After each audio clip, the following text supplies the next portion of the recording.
Heat exposure. During extremely hot and humid weather, your body's ability to cool itself is challenged.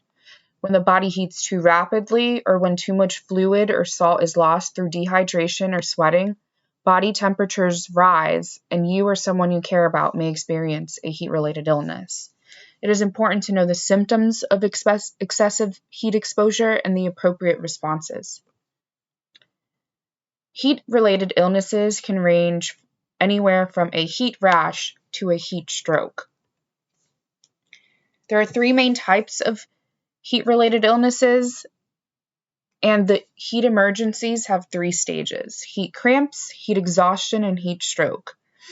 Those are in order from least dangerous to most dangerous, although it's important to keep in mind that all three stages of a heat emergency are serious.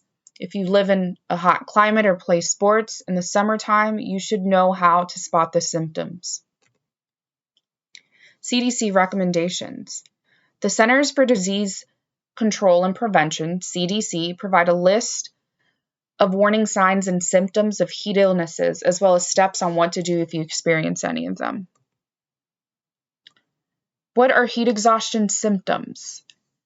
They can range from heavy sweating, clammy skin, a fast or weak pulse, nausea, vomiting, muscle cramps, tiredness, dizziness, or headaches. And how do you treat a heat illness? In most cases, you can treat a heat exhaustion yourself by doing the following: resting in a cool place, drinking cool fluids such as water or sports drinks, and trying cooling measures, as well as wearing loose clothing. Heat cramps.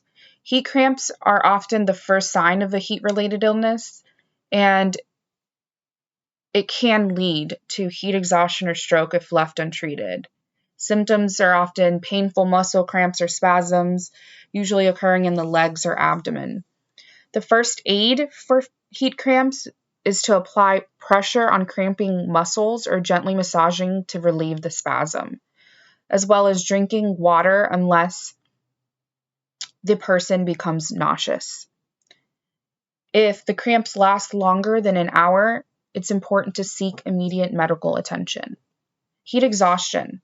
If you experience any of the symptoms previously stated in this presentation, it's important to seek aid fast. The first aid for heat exhaustion is to move a person into a cooler environment, preferably a well air-conditioned room. Loosen the clothing, apply cool, wet cloths, or have the person sit in a cool bath.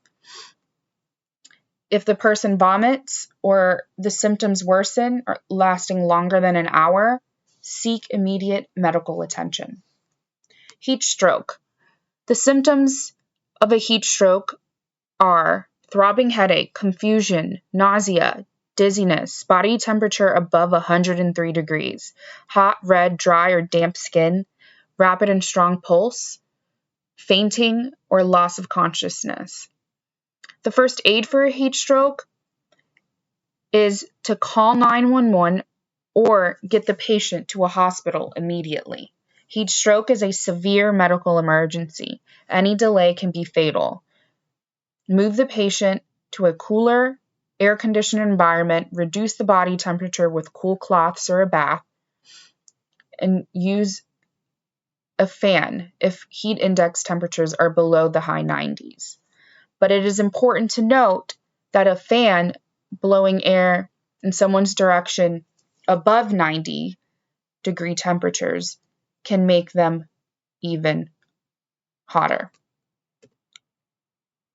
What are the two types of heat stroke?